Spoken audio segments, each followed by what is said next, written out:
O Salmo 144 foi escrito por Davi.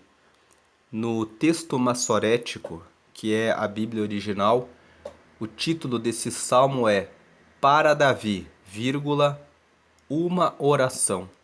Na versão da Almeida, o título desse salmo é Salmo de Davi. E esse salmo, ele é um salmo que é um louvor a Deus e que mostra confiança em Deus e a fragilidade humana, e que quando nós estamos fracos, na nossa fragilidade, nós precisamos de Deus. Ele é um salmo que fala que nós somos fracos e devemos reconhecer que dependemos de Deus, que dependemos da intervenção de Deus, que Deus é que é o nosso Salvador e Libertador e que nós devemos orar pedindo vitória e prosperidade para Deus. E é por essa razão que Deus é digno de todo louvor. Então, esse salmo ele se divide na sua estrutura em 5 partes. Davi começa louvando a Deus, dizendo que Deus é o refúgio e a fortaleza, e depois ele explica que nós somos fracos, nós dependemos da intervenção divina, Deus é o nosso Salvador e Libertador, e nós devemos orar pedindo vitória e prosperidade para Deus. Por isso que ele começa o salmo louvando a Deus, porque Deus é que realmente é digno de todo louvor, porque só Ele pode garantir, diante da nossa fraqueza, a vitória e a prosperidade. Então são 5 partes. E a mensagem principal é: nós somos fracos. Nós precisamos de intervenção divina, de salvação e libertação para ter vitória e prosperidade. Por isso Deus deve ser colocado em primeiro lugar. Por isso nós devemos começar louvando a Deus. Por isso o salmo começa na primeira parte com louvor a Deus. Versículo 1 e 2. Bendito seja o Senhor, minha rocha, que adestra as minhas mãos para a peleja e os meus dedos para a guerra. Versículo 2. Benignidade minha e fortaleza minha. Quando ele fala benignidade minha, ele está dizendo que Deus é a bondade minha e a minha fortaleza. É o alto retiro meu, e meu libertador és tu. Escudo meu, em quem eu confio, e que me sujeita o meu povo. Então, Davi começa louvando a Deus, dizendo que Deus é o refúgio dele, a benignidade dele, a fortaleza dele, o escudo dele, em quem ele confia. Deus é a rocha dele, que prepara as mãos dele para a guerra. Este salmo, portanto, o Salmo 144, ele é um salmo que foi escrito por Davi num contexto de batalhas, num contexto de guerras. E ele já começa dizendo: eu bendigo ao Senhor. Agora, a segunda parte, Davi fala sobre a fraqueza humana, sobre a fragilidade humana. Versículos 3 e 4. Senhor, que é o homem para que o conheças? E o filho do homem para que o estimes? 4. O homem é semelhante à vaidade. Os seus dias são como a sombra que passa. Então, aqui na segunda parte, Davi fala: quem é o homem para Deus lembrar dele? O homem vive um tempo aqui na terra e morre. Então, o homem é como uma sombra, passa. Nós somos muito fracos. Nós somos como um sopro. E nesse aspecto, nós vamos lembrar do Salmo 90. Moisés escreveu no Salmo 90 que nós somos muito fracos. Inclusive, Moisés disse no Salmo 90 o seguinte: aqui no Salmo 90, que foi escrito por Moisés, Indo nos versículos 10, nós vemos aqui: a duração da nossa vida é de 70 anos. E se alguns, pela sua robustez, chegam a 80 anos, o melhor deles é canseira e enfado, pois passa rapidamente, e nós voamos. Versículo 11: quem conhece o poder da tua ira e a tua cólera segundo o temor que te é devido? 12. Moisés pede: ensina-nos a contar os nossos dias de tal maneira que alcancemos coração sábio. Moisés, reconhecendo a nossa fraqueza, pede para que Deus ensine a ele, para que ele saiba como ter um coração sábio. Agora, nos versículos anteriores, nós vemos aqui que para Deus, Deus é diferente. Versículo 4: porque 1000 anos são aos teus olhos como o dia de ontem que passou, e como a vigília da noite. Só Deus é eterno. Só Deus tem o poder de ver uma noite, de ver 1000 anos como uma noite. Nós não temos esse poder. Nós, como Moisés fala, temos uma duração de vida de 70 anos. E quando chegamos aos 80, temos muita canseira e enfado. Então precisamos da sabedoria do Senhor. É por isso que Davi, voltando aqui no Salmo 144, começa reconhecendo que o Senhor é a bondade dele, é a fortaleza dele, é a rocha dele, é o alto retiro dele, é o libertador dele e é o escudo dele. Veja que Davi fala isso logo no começo do Salmo. Ele começa dizendo: bendito seja o Senhor, minha rocha, que adestra as minhas mãos para a peleja e os meus dedos para a guerra. Versículo 2, ele é benignidade minha, ou seja, minha bondade. Fortaleza minha, ou seja, é minha força. Alto retiro meu, é aquele que me coloca em um lugar de proteção. Meu libertador és tu, e eu escudo meu, em quem eu confio e que me sujeito ao meu povo. E aí na segunda parte, no versículo 3 e 4, ele fala sobre a fragilidade humana, sobre a nossa fraqueza, que nós somos como um sopro. Na terceira parte, se nós somos como um sopro, se nós somos fracos, então nós precisamos da intervenção divina. Versículos 5 a 8, ele pede isso.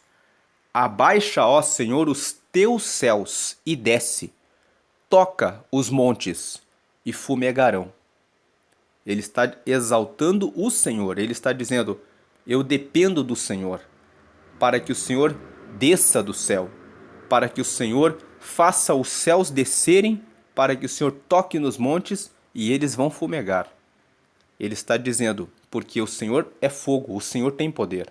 Versículo 6. Vibra os teus raios e dissipa-os.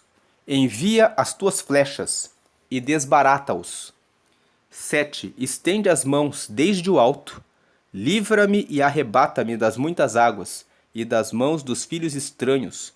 Versículo 8. Cuja boca fala a vaidade e cuja mão direita é a destra da falsidade. Então aqui ele está falando que ele está cercado por pessoas falsas, ele está cercado por inimigos, ele está no meio de uma guerra. Ele já começa o Salmo nos versículos 1 e 2, falando no versículo 1 que o Senhor é aquele que adestra as mãos dele para a guerra, para a peleja. Então ele está cercado e ele está pedindo por intervenção divina, porque ele reconhece que ele é fraco. Versículos 3 e 4, a fragilidade humana. Versículos 5 a 8, a terceira parte, ele precisa da intervenção divina. Agora vai para a quarta parte. Deus é que é o nosso Salvador e o nosso Libertador. Versículos 9, 10 e 11.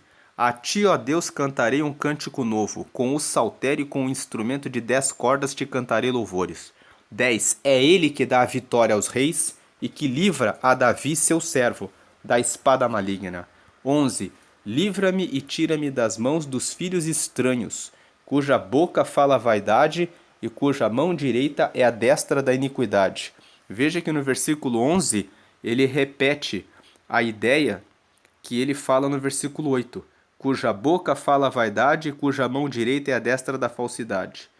Vamos lembrar aqui que o livro de Salmos é um livro poético, e quando as pessoas escrevem poesias, é comum repetirem alguns versos. E o verso 8, ele é repetido no verso 11, quando ele fala, no versículo 8, cuja boca fala a vaidade e cuja mão direita é a destra da falsidade. Aí ele entra nos versículos 9, 10 e 11 para falar, para pedir, para fazer a quarta parte do salmo, que é falar que Deus é o nosso Salvador e o nosso Libertador. E ele fala que Deus é o nosso Salvador e o nosso Libertador, e ele repete o que ele falou no versículo 8, no versículo 11. Subindo aqui o versículo 11 na tela, a parte final fala, cuja boca fala a vaidade e cuja mão direita é a destra da iniquidade. É como se Davi repetisse, as pessoas que são do mal, elas falam vaidade e a mão direita deles é a destra da iniquidade. E ele termina o salmo na quinta parte, pedindo vitória, fazendo uma oração por vitória e prosperidade para o povo de Israel. Versículo 12.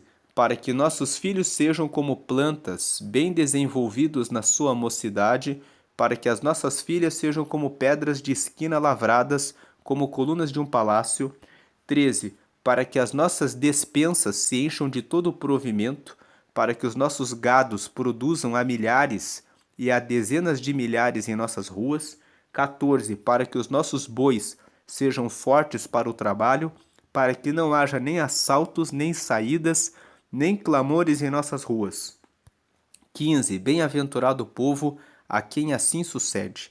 Bem-aventurado é o povo cujo Deus é o Senhor. Então, nos últimos versículos do 12 até o 15, ele fala que o Senhor seja bendito. Ele conclui o que ele começou na primeira parte. A ideia desse salmo é a seguinte, são 5 partes. Na primeira parte, versículo 1 e 2, eu louvo a Deus porque Deus é o meu tudo. Ele é a minha rocha, é a minha bondade, a minha fortaleza, o meu alto retiro, o meu libertador e o meu escudo. Ele é tudo para nós. E a segunda parte, versículos 3 e 4. Nós somos como uma sombra, nós somos fracos. Então, porque nós somos fracos, nós precisamos da intervenção divina, que é a terceira parte, versículo 5 até o versículo 8.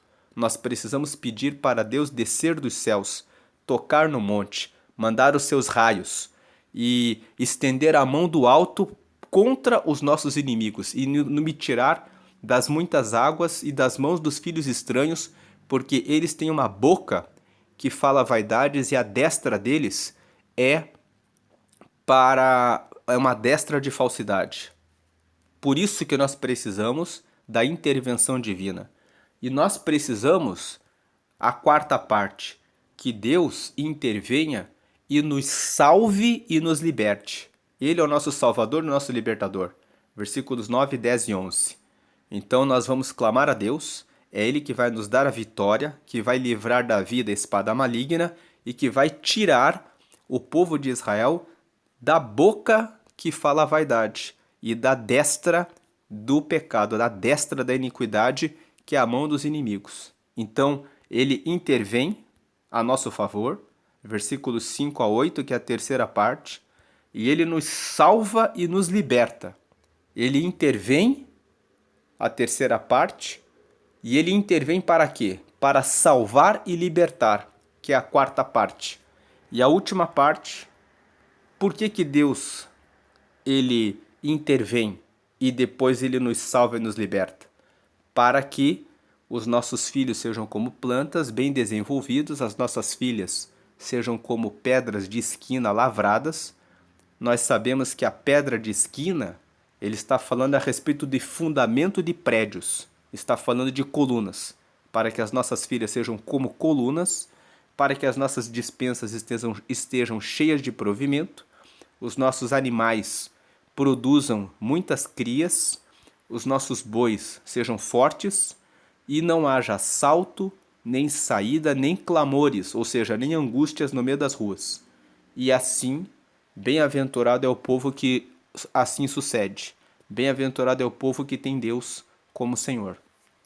Essa é a ideia do Salmo 144. É uma oração de Davi num tempo de batalhas, num tempo de guerras, que revela a dependência de Deus e revela que nós devemos ter a confiança totalmente em Deus e que Deus deve ser absolutamente tudo para nós.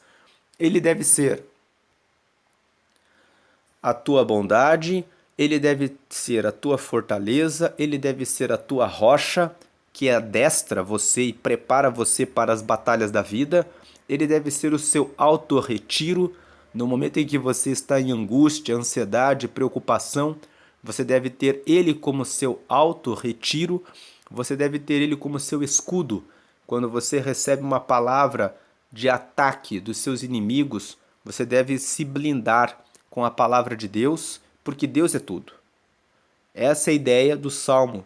E ele começa o Salmo falando isso no versículo 1 e 2, e ele termina o Salmo dizendo que, no versículo 12 até o 15, que quando você tem Deus como sua rocha, a sua bondade, a sua fortaleza, o seu libertador, o seu autorretiro, o seu escudo, então você consegue ter os seus filhos e as suas filhas como pessoas fortes, você consegue ter os seus animais, ou seja, o seu trabalho abençoado e enriquecido, você consegue receber as bênçãos de Deus, ter a sua provisão, a fartura na sua despensa, porque Deus é que faz tudo isso. No meio do Salmo tem 3 partes. O versículo 3 e 4, nós somos como uma sombra. Os versículos 5 a 8, nós precisamos da intervenção divina para combater os nossos inimigos que têm boca de falsidade e destra da iniquidade. E versículo 5 a 8. E a terceira e a quarta parte, Deus é que é o nosso Salvador e o nosso Libertador. Versículos 9, 10 e 11. Ele intervém e ele nos salva e nos liberta. Então, a ideia do Salmo é essa. Ele se divide em 5 partes. Repetindo, são 5 partes. Primeira parte, louvor a Deus, versículo 1 e 2. Segunda parte, nós somos fracos, frágeis, mortais, limitados, versículo 3 e 4. Nós precisamos da intervenção divina, versículos 5 a 8. Nós precisamos de Deus como nosso Salvador e Libertador, versículos 9, 10 e 11. E, quinta parte, nós vamos orar a Deus para vitórias e prosperidade, porque bem-aventurados são os que confiam no Senhor. O livro de Salmos, no texto original, na Bíblia original, é chamado de Terrilim. Se escreve T-E-H-I-L-I-M. Terrilim significa louvores. O livro de Salmos é uma reunião de várias orações que foram escritas por homens que se relacionavam com Deus. Davi foi aquele que escreveu o maior número dos salmos. E o livro de Salmos, ele não foi composto de uma única vez. Não foi formado como alguém que vou escrever salmos. Davi foi o maior compositor de salmos. Mas nós temos o Salmo 90 que nós lemos que foi escrito por Moisés. Tem salmos que foram escritos pelos filhos de Coré. Coré era um levita que adorava a Deus na época de Moisés e que se levantou contra Moisés e Deus o matou. Então, os filhos de Coré se arrependeram quando viram o que aconteceu com o seu pai e Deus perdoou a descendência de Coré e permitiu que os filhos de Coré fossem novamente colocados como levitas para adoração no templo. E esses filhos de Coré escreveram os Salmos 42 ao 49. Escreveram o Salmo 84, 85, 87. Depois, quem quer conhecer mais a história de Coré, veja o capítulo 16 de Números, porque ali está contando a história de Coré. E o livro de Números fala sobre o arrependimento dos filhos dele depois também, e que Deus os colocou novamente como adoradores de Deus. Depois nós temos Asaf, que escreveu o Salmo 50. Asaf foi um levita que foi colocado para adoração a Deus na época do rei Davi. Ele escreveu o Salmo 50 e ele e os descendentes dele escreveram o Salmo 73 ao 82. Além disso, existem muitos salmos que são de sacerdotes e de levitas anônimos. Você não sabe quem escreveu o Salmo 92, 93, 94, 96 até o Salmo 102. Ninguém sabe quem escreveu. Também não sabemos quem escreveu o Salmo 104, 105, 106. Tem muitos salmos que foram escritos. O Salmo 86 também é de autoria desconhecida. E tem muitos salmos que foram escritos por vários autores. Tem o Salmo 88 que foi escrito por Emã. O Salmo 89 foi escrito por Etã. Esses dois homens, Emã e Etã, eram levitas cujos nomes estão registrados na lista dos levitas que adoravam no templo, no texto de 1 Crônicas, no capítulo 6. Então, você vê que o livro de Salmos foi composto por vários autores ao longo de vários anos. Veja que Moisés é de um tempo muito antigo e o Salmo 90 foi escrito por ele. Na verdade, o livro de Salmos é uma reunião das orações que foram feitas por vários homens e grupos de levitas que adoravam a Deus e que foram sendo reunidos para formar o livro de Salmos, da forma como nós o conhecemos hoje. Então, o livro de Salmos ele foi organizado em 5 partes. Você vê que, quando você abre o livro de Salmos, você vê que o Salmo 1 até o Salmo 41 está escrito na Bíblia, livro 1. O que isso significa? Significa que a primeira coletânea, a primeira reunião de salmos que foi feita do Salmo 1 ao 41. Eles reuniram o Salmo 1 ao 41 e formaram o primeiro livro de salmos.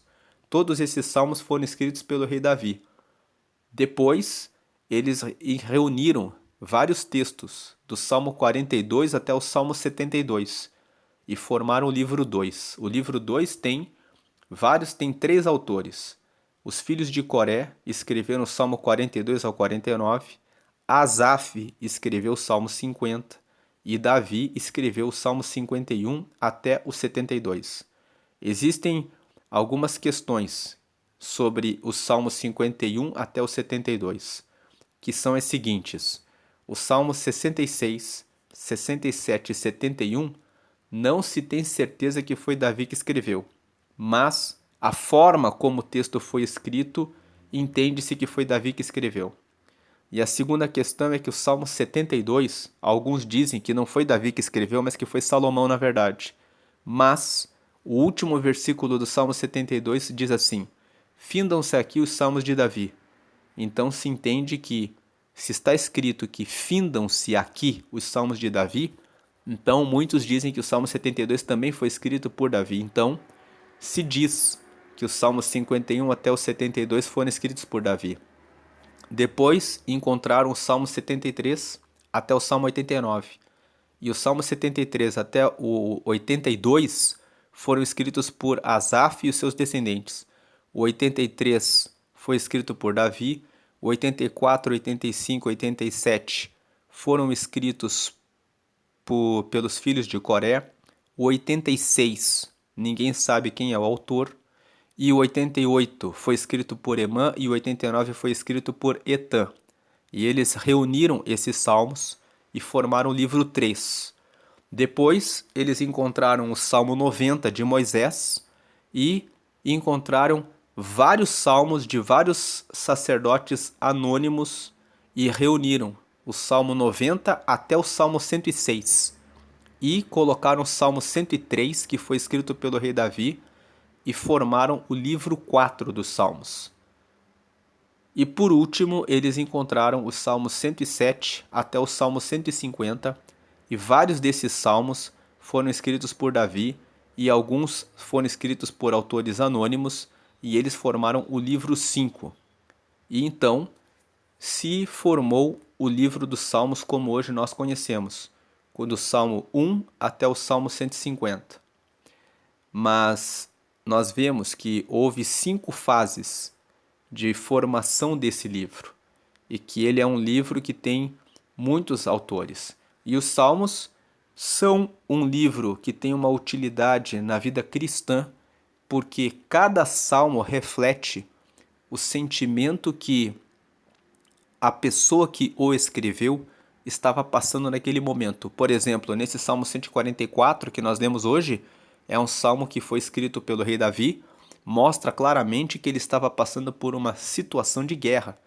E ele vê que ele depende do Senhor como a sua rocha, como a sua bondade, como a sua fortaleza, como seu libertador, como seu auto-retiro e como seu escudo. Ele fala a respeito dessas 6 características de Deus. Ele coloca Deus como tudo dele, no meio dessa guerra. E ele se coloca como alguém que é fraco, como alguém que é como um sopro, como alguém que passa nessa vida de maneira muito rápida. E que ele depende da intervenção divina, nos versículos 5 ao 8, e depende da intervenção para que Deus dê a salvação e a libertação, que são os versículos 9 a 11.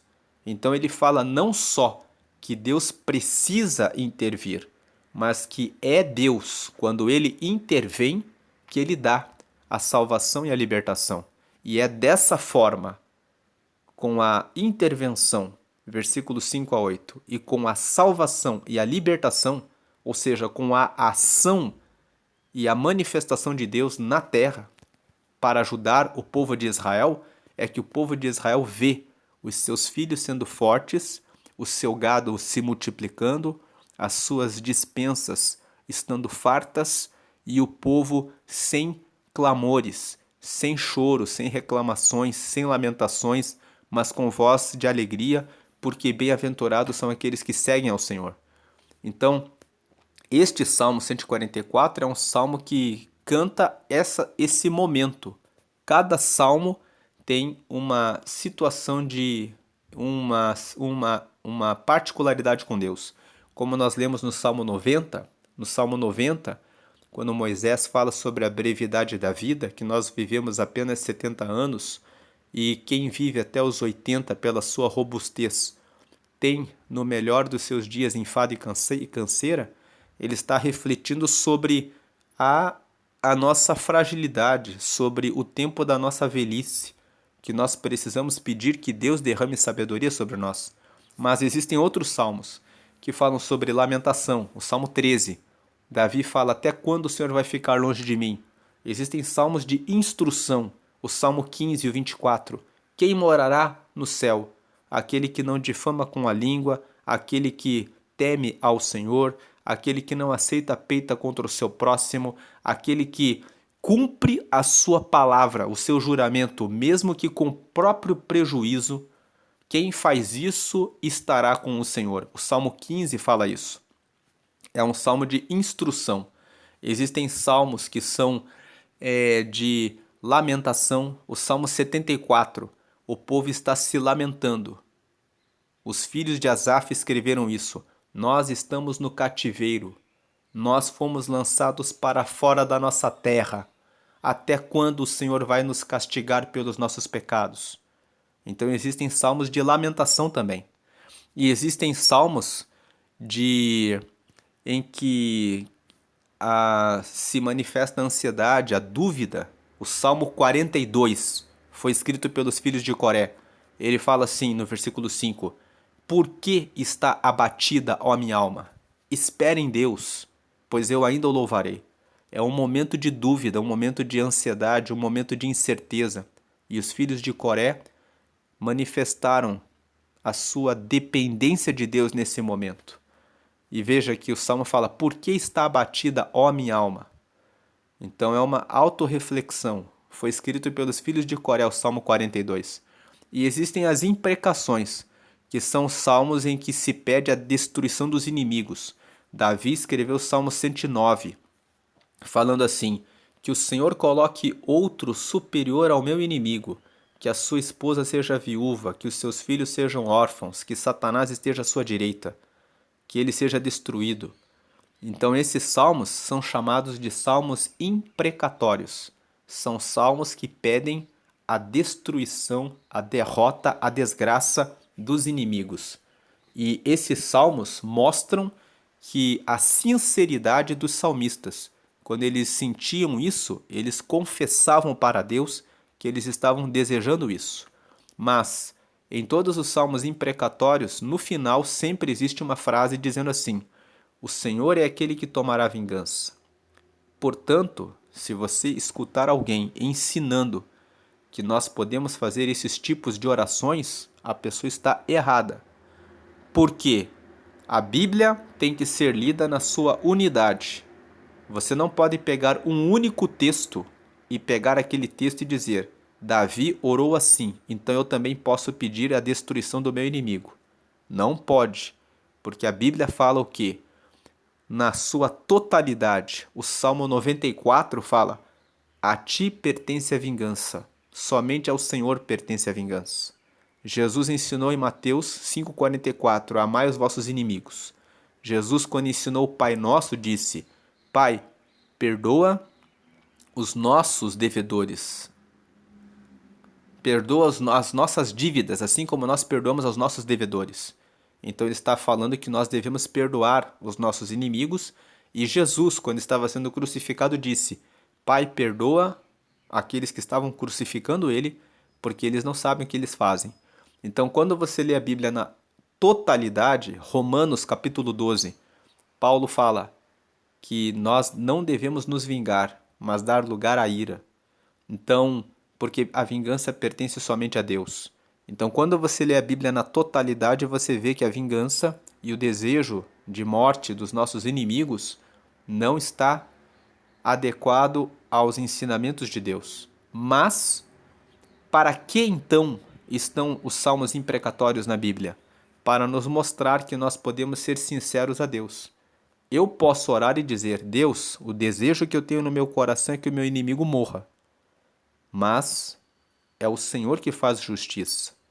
E eu sei que esse desejo que está dentro de mim é o desejo humano, carnal, e eu coloco essa situação para que a vingança seja do Senhor, porque só cabe ao Senhor realizar a vingança.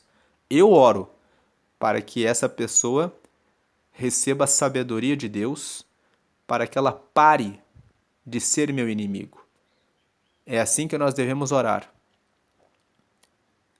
Reconhecendo que o desejo do nosso coração é um, pedindo que, reconhecendo que a justiça e a vingança pertencem somente a Deus, e pedindo que Deus trate no nosso coração para que nós possamos fazer, ter a graça de perdoar e desejar que os nossos inimigos se convertam e sejam salvos. Então essa é a meditação do Salmo 144. Nós terminamos fazendo as considerações gerais sobre o Salmo 144.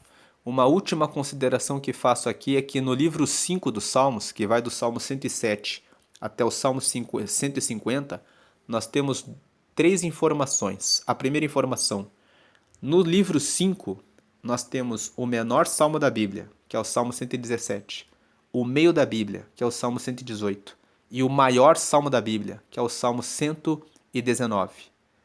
O Salmo 119 tem 176 versículos. Ele é o maior salmo da Bíblia. No livro 5, que vai do Salmo 107 até o Salmo 150, nós temos um grupo de salmos que corresponde ao Salmo 113 até o Salmo 118. Esses 6 salmos, os 113, 114, 115, 116, 117 e 118, formam um conjunto que se chama Halel egípcio. Halel se escreve H-A-L-L-E-L e Halel egípcio significa um conjunto de salmos que o povo de Israel canta e recita quando eles estão subindo para Jerusalém para comemorar a Páscoa. Existem 3 festas principais de Israel: a Páscoa, o Pentecostes e a festa dos tabernáculos. A Páscoa comemora a libertação do povo de Israel do Egito. Então, quando o povo foi liberto e chegou até a terra prometida, o povo, durante a época do profeta Jeremias, começou a adorar vários deuses. E Deus disse para o profeta Jeremias: diga ao povo que eles serão levados como escravos para a Babilônia e lá eles vão adorar à vontade os deuses estranhos, já que eles querem adorar aos deuses estranhos e dizer que foram eles que tiraram eles do Egito. O povo foi escravizado, ficaram 70 anos como escravos, e quando eles retornaram para Jerusalém, eles escreveram esses salmos, 113 até 118, separaram esses salmos para serem salmos para eles cantarem e recitarem quando sobem para a Páscoa em Jerusalém. Porque a Páscoa comemora a passagem da escravidão para a libertação. E a última informação, então a primeira informação, relembrando, no livro 5, que vai do Salmo 107 ao 150, você tem o menor salmo da Bíblia, o meio da Bíblia e o maior salmo, que são 117, 118, 119. Segunda informação, o Salmo 113 até o Salmo 118 foram reunidos esses 6 salmos para formar o Halel egípcio. Depois que o povo voltou do cativeiro da Babilônia, eles começaram a subir para a festividade da Páscoa em Jerusalém, citando esses 6 salmos. E esses 6 salmos são salmos que falam que foi Deus que arrancou o povo da escravidão do Egito e os colocou na terra prometida, na terra de Israel. Por isso que esses 6 salmos formam o Halel egípcio. E a última informação, que o Salmo 120 até o Salmo 134 são 15 salmos, que são chamados de Cântico dos Degraus. Por que são chamados de Cântico dos Degraus? Porque Jerusalém fica numa região montanhosa. E quando existem essas 3 festas, a Páscoa, a festa de Pentecostes e a festa dos tabernáculos, o povo todo de Israel se reúne e vai para Jerusalém para comemorar essas festas. A Páscoa comemora que eles saíram da escravidão do Egito e chegaram na Terra Prometida.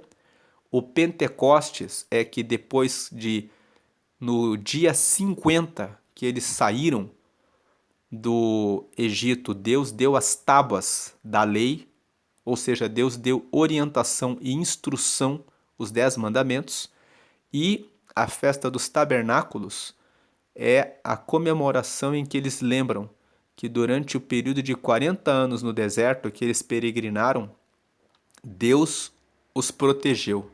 Eles viviam em cabanas, mas Deus sempre trouxe provisão a eles. Então essas 3 festas comemoram: Deus nos libertou, Páscoa. Deus nos deu a lei, Pentecostes. Deus cuidou de nós quando nós estávamos passando pelo deserto, até nós chegarmos até aqui, nessa terra prometida. Então, eles comemoram essas 3 festas anualmente em Jerusalém. E o Salmo 120 até o Salmo 134 são 15 salmos que eles vão cantando quando eles estão fazendo as suas peregrinações em direção a Jerusalém para a comemoração dessas festas. E esses 15 salmos também são chamados de cânticos de peregrinação ou de cânticos de romagem, porque o povo faz as suas caravanas, as suas romarias, as suas caminhadas em direção a Jerusalém, subindo para Jerusalém e lembrando dessas bênçãos de Deus. Essas são considerações gerais do livro dos Salmos. E para terminar, eu vou deixar aqui, hoje é dia 23 de dezembro. Nós começamos a fazer essas meditações em Salmos no dia 1º de agosto. Então nós passamos agosto, setembro, outubro, novembro, estamos chegando agora em dezembro, Faltam agora apenas 6 salmos para chegarmos no Salmo 150. Nós vimos fazendo a leitura de um salmo por dia, até completar o Salmo 150. E quem acompanhou toda essa série, está acompanhando, sabe que todo o final do vídeo nós colocamos um vídeo que fala a respeito de um capítulo de Provérbios. Todos os meses nós lemos o livro de Provérbios. Provérbios é um livro que tem 31 capítulos. A maioria dos meses do ano tem 30 a 31 dias. Então nós conseguimos ler Provérbios todos os meses, uma vez por mês. Quem lê Provérbios e aplica durante 2 anos, todos os meses lendo, toma decisões mais inteligentes. E quem faz isso por 5 anos consecutivos, lendo todos os meses e procurando praticar o texto de Provérbios, prospera em todas as áreas da vida. E é por essa razão que Provérbios está na Bíblia. Deus deixou o livro de Provérbios como manual para podermos prosperar na vida espiritual, na vida emocional e na nossa vida corporal, cuidando da nossa saúde. Provérbios fala a respeito de todos os temas sobre o espírito, a alma e o corpo. Por essa razão, todos os dias nós lemos Provérbios. E como hoje é dia 23 de dezembro, é dia de ler Provérbios 23. Eu vou deixar aqui um vídeo no canto esquerdo sobre Provérbios 23. Provérbios 23 fala sobre bebida, comida, disciplina dos filhos e fala sobre como nós devemos nos portar em relação a essas situações da vida. Que nós não devemos esquecer dos nossos pais quando eles envelhecem. É sobre esses assuntos que Provérbios 23 fala. E do lado eu vou deixar um vídeo, um botão para que você que não está inscrito no canal possa se inscrever no canal. E essa é o vídeo que eu vou deixar aqui de Provérbios 23. Aqui no final do vídeo é o vídeo que eu gravei hoje. Eu gravei aqui há meia hora mais ou menos atrás. Eu gravei um vídeo de Provérbios 23 hoje no canal. Então, se você já assistiu esse vídeo, tem algumas pessoas que acompanham essas séries de provérbios, você não precisa mais assistir, porque o vídeo que eu vou deixar hoje, algumas vezes, eu deixo vídeos de Provérbios 23 de meses passados, de outras séries. Mas hoje eu vou deixar o vídeo que foi gravado exatamente hoje. Então, se você já escutou esse vídeo mais cedo, você não precisa escutar isso novamente, porque hoje especificamente eu vou deixar o mesmo vídeo. Deus abençoe a todos, fiquem na graça e na paz de Jesus.